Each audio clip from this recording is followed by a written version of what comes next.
I'm Curtis Marshall, and you are watching the Best Practices Show.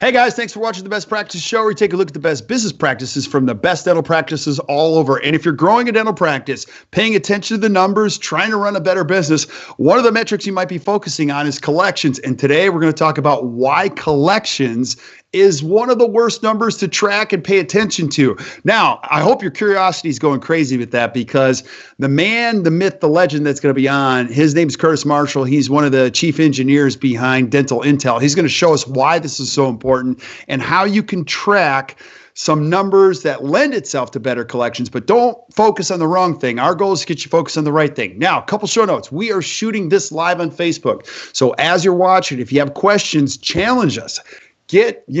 Ask some tough questions, put them in the feed, and I'll dish them to Curtis while we have him on the show. Or if you're watching this later on, continue to add questions to the feed, because we want you to get the most out of this.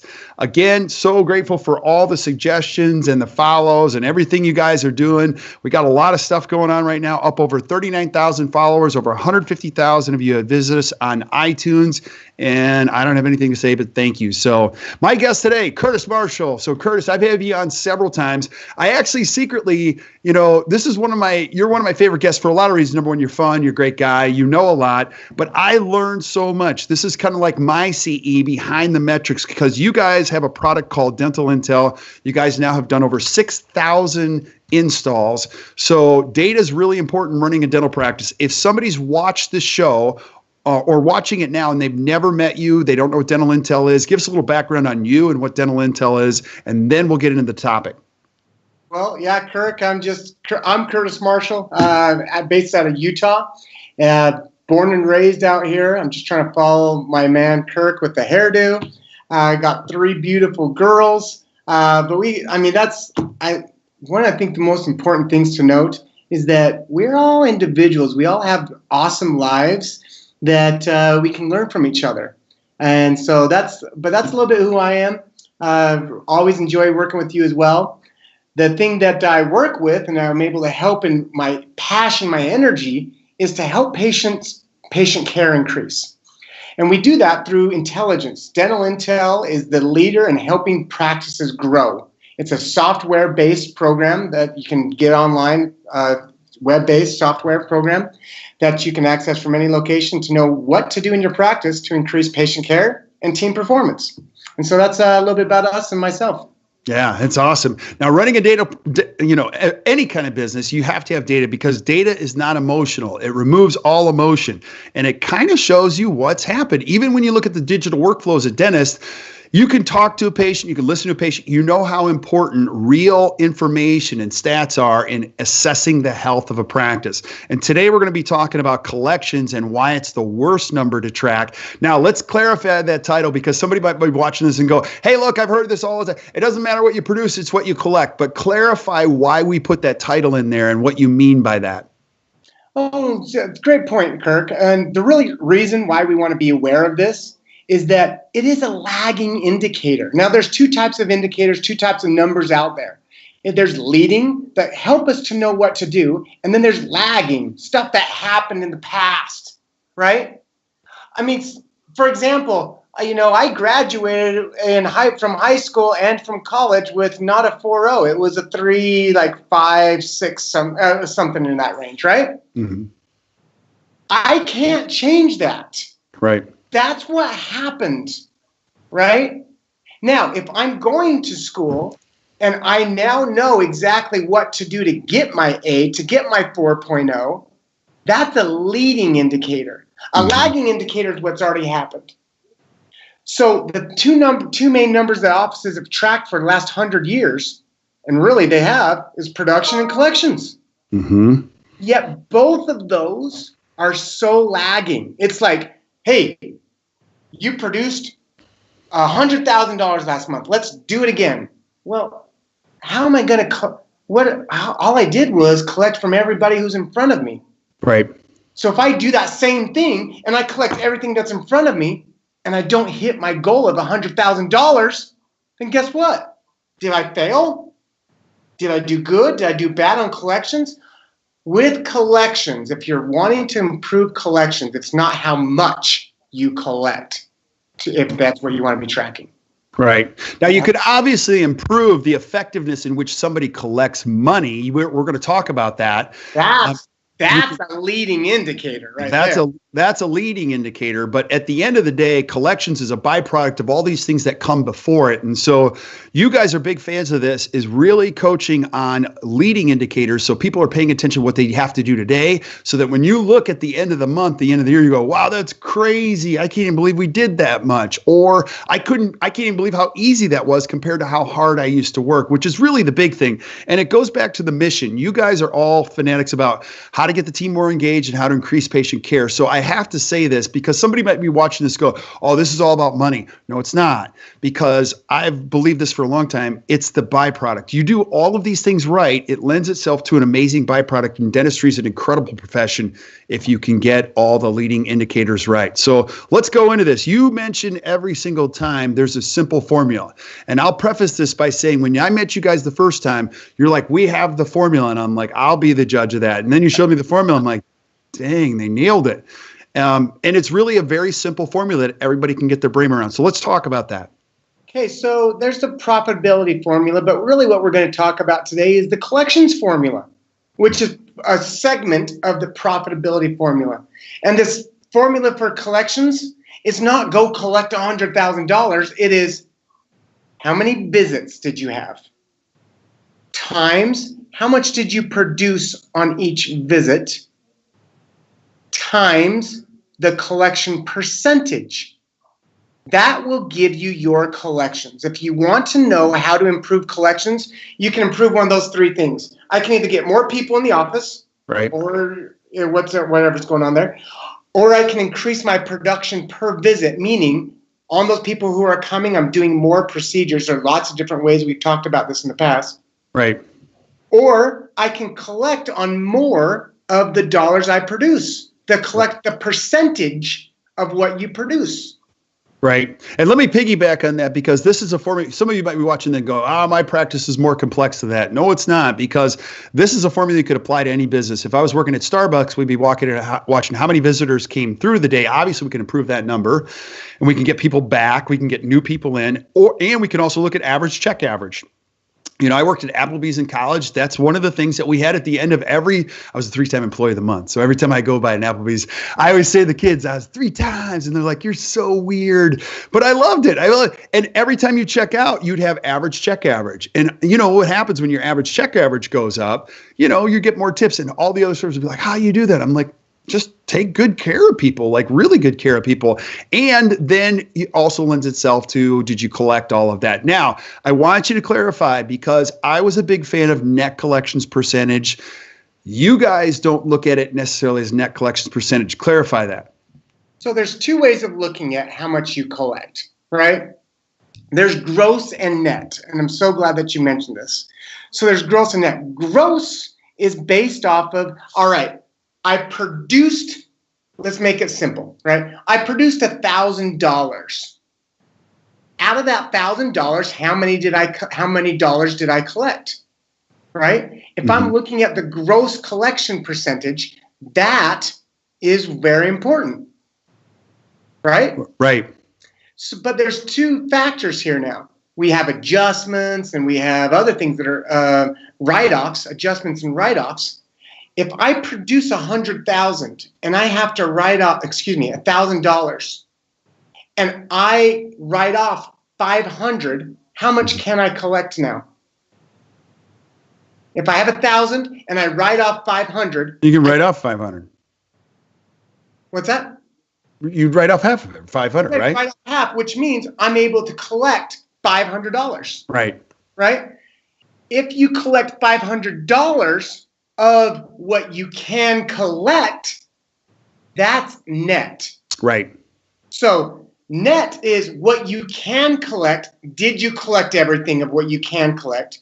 Gross is what did you collect of what you produced? Right. Right. Now, let me clarify this because this is an age-old ad thing that's been going on. You want to really take a look at gross collections percentage. And when you presented this to me, I'm like, it's spot on because number one, it gives you the discrepancy between what you're truly producing and what you're collecting. And closing that gap over time is obviously going to increase your profitability. And with changing things in insurances, you need to know the gap. The other thing that we're noticing, and Curtis adds some clarity to this, is we're watching people not really enter in their true production numbers. Your sister comes in, you don't put it in the computer, or you're not putting in your full fee, you put in UCR, you're putting in other fees. When you have a discrepancy like that and you're able to look at it, and some of you are used to collecting 100% or 99% of your net collections, when you put it in, you look at your gross collections and it's 82% or 80%, the first thing that's going to happen is you're going to have chest pain, but you're also going to get substantial data on what you need to start improving so that we can close those two gaps. And I guarantee you, your bottom line gets way better. Agree?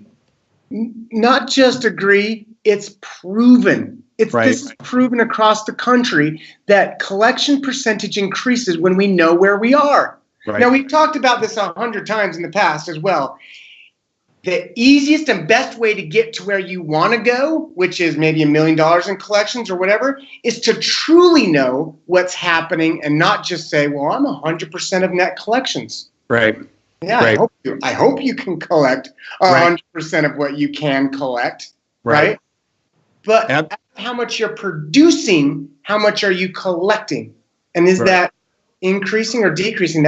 That's your collection percentage. Right. Is whatever I sent to the ledger on production, gross production, how much did I collect of that gross production? Mm-hmm. Absolutely. Absolutely. So what are some of the things that we should know maybe on a deeper level when it comes to collections percentage? I mean, obviously we want to take a look at the leading indicators, but if I'm a dentist, Curtis, and I'm watching this, I'm like, dude, you're so right. So what do I need to do? Where do I start? Well, good question. First off, you want to know the truth, right? And I'll tell you, I was an office manager of a real successful office. If the dentist ever asked me, hey, how are we doing on collection? I'm like, we're collecting everything. Right. And I truly felt that way, right? But in reality, we're not there's something else going on. Right. So first off, you want to truly get the right number. So pull a report, find out exactly how much you produced and how much you collected. Right. Right? See what that gap is. Right. Right? And if those adjustments are because of insurance, or if those adjustments are because of write-offs, because you're doing 10% off for veterans or 10% off for senior citizens or 100% off for family members. Once you know where you're at, then you can improve. Right. Right? In fact, we ran into an office that saw that they were not writing off anything, and the doctor thought that they were. So what the doctor said was, you know what? Moving forward, anybody who comes in that goes to this school because they wanted to get more people from a school nearby them, we're going to give them 5% off. Okay. Right? Now, his collection percentage went down a few percentages, right? Mm-hmm. But what happened was he was collecting more. He was fine that his collection percentage went down because he was getting more visits and he was getting more production per visit. Right. Right? So when we look at that formula now, that collection percentage may go up or down, but if you don't know where it's at, you can't improve. Yeah, absolutely. And again, having data, it calms you. It frees up brain space. You know exactly what's happening on a daily basis. You know how to improve them. And would you say this, do you encourage people to look at data on a daily basis with Dental Intel, or any practice? Are you looking at it in the morning huddles when you're looking at visits and production per visit? Give us some sense of that. Good. So production per visit, absolutely daily. In the morning huddle, you should be looking at that. Collection percentage, though, should be looked at about weekly with your office manager or whoever's in charge of collections, as well as the owner of the practice. And it's not to say, hey, how dare you get so low on collection percentage? It's, where are we? Right. You assess, you report back, Your office manager is able to report back to you or vice versa. And now it's a discussion of what changed? Why are we increasing or why are we decreasing? And then you can make adjustments. Right. But if I'm now reporting always, and I'm reporting, hey, doctor, this is actually, Kurt, can I give a quick story? Please.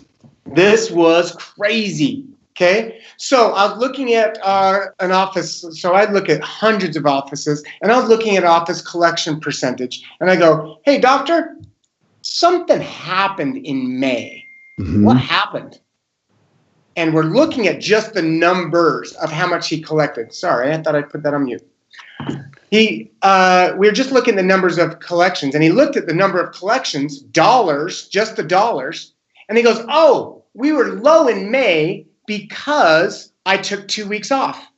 Mm-hmm. I'm like, I don't care about that, doctor. That's fine that you're lower. Yeah. Your collection percentage was half. He's like, what? I'm like, yeah.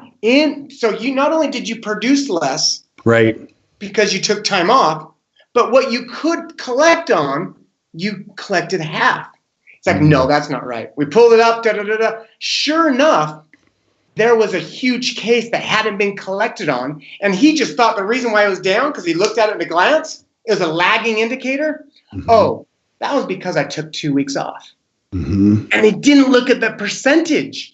Right. You must be looking at the percentage on a weekly-ish basis, if not more. Well, I don't know. There's no real reason to look at it daily, because it's you produce, and sometimes you collect back and forth of sending to insurance, or grandma's sending extra money over for their grandkid or whatever.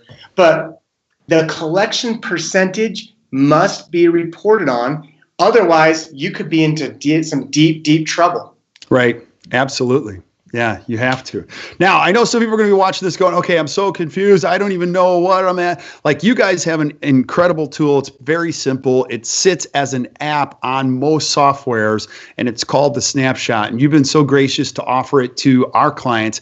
It takes 5 minutes. You plug it in, and you can actually see these numbers, the difference and discrepancy. You can even see it on your phone, right?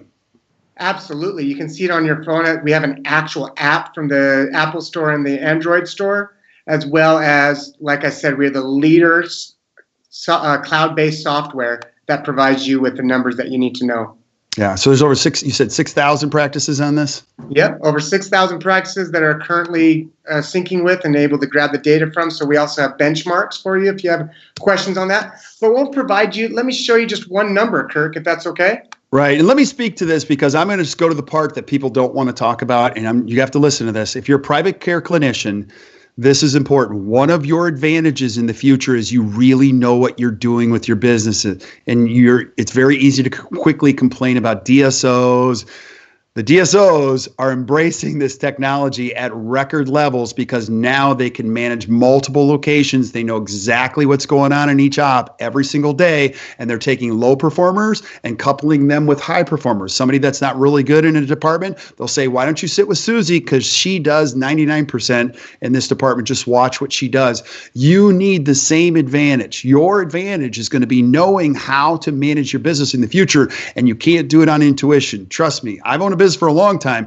Intuition serves you only so well. You need data to take the rest of the way. So Dental Intel, I couldn't brag about it more. We love it. And you can check it out. It's actdental.com/snapshot. You can plug it in there. Curtis and his team will reach out to you. They'll do a free snapshot. And like I said, it only takes 7 minutes. Good stuff, buddy. So any last words of wisdom you have? You always give us some good stuff. You know, this is probably the best thing. It's knowing where you're at today. Right. Those that know where they are today are far better to hit or get to where they want to become. Right. If you know where you are today, you can it's like a crystal ball of knowing what to do and how to get to the future. Absolutely. Absolutely. Buddy, I'm so grateful. Thank you so much for all your wisdom. You and I are going to have many conversations on different metrics because I am a geek about it. I love this stuff. So stick around while we say goodbye to everybody else. Thank you guys for watching the Best Practices Show. If you enjoyed today, just do us a favor, hit the share button, share it with your friends. Keep sending us suggestions. And if you have tough questions that you have about data, dish them to me and I'll dish them to the man or his team. We'll get them straight from the people that are looking at all these indicators all the time. So until we see you next time, keep watching the Best Practices Show. You guys enjoy the rest of your day. Bye-bye.